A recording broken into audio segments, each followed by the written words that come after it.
Hi, Izzy here for MTV Voices, and I'm at UU Mentoring in Shoreditch in London, here to interview some of the celebrity ambassadors involved with the initiative.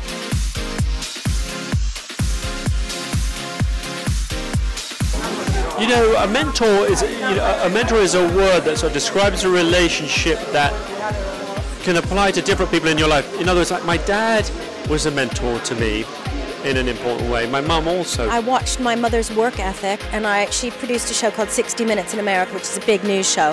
So I grew up watching her graft and be a single mom. Well, you know, I think this is an amazing time to be an entrepreneur, probably the greatest time in history, because platforms are changing so quickly, technology is advancing, new devices are cropping up.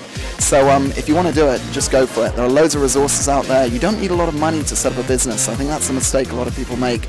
And you can find mentors at places like this, or on Twitter, or a whole host of other areas. So I just say, get off the sofa and go for it. I was lucky enough to get hired my first job in television by Michael Moore, the documentary filmmaker, and in a slightly sort of low-key and mercurial way, he did mentor me as well, just by kind of giving me a job and showing an interest and offering a few words of encouragement here and there. Can you tell us a little bit about your mentor and how you came to meet him? Right, so Guy Chambers, he's a pretty big producer. He wrote a lot of Robbie Williams' hits, and has worked with loads of other big artists. And I basically entered a competition for young London songwriters to work with him, get a chance to work with him. And luckily, he likes me, so we're still working together. And so he's helping me produce my demo and hopefully other things in the future. It couldn't be a better time. I think it's, especially with the internet. You know, the internet there's no barriers to entry, and if you find that right mentor for you, you can really, there's so many opportunities to be had right now in this market. Maybe help them avoid some of the pitfalls that you went through and find some more pitfalls of their own to fall into instead. The best bit of advice I could give anybody is to only do what you have a complete passion for,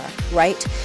What makes you happy to get out of bed? I think most people don't have a clear sense of what they want to do with their lives, but sometimes you've just got to throw yourself into something and see how it fits you, and also that it can seem a little bit daunting and unachievable from the outside, and then once you get stuck in, and especially if someone sort of shows you the ropes a bit, you realise it's not, most jobs are not actually beyond your reach.